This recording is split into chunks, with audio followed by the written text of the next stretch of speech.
Buongiorno ragazzi, bentrovati. Emergenza coronavirus, siamo chiusi fino al 15 di marzo, ma non vi preoccupate, ENAIP insieme a voi abbiamo attivato per voi la possibilità di seguire le lezioni online, quindi potrete collegarvi, saranno con voi i vostri insegnanti vi seguiranno in questo periodo, assisterete alle loro lezioni tramite videoconferenza, riceverete i compiti, potrete sentirvi con i compagni, potrete sentirvi con gli amici, avrete a disposizione la chat, avrete a disposizione anche la possibilità di interagire con i professori.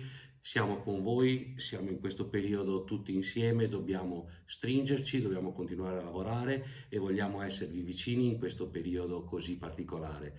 Buon lavoro a tutti ragazzi e ci vediamo in chat. Arrivederci.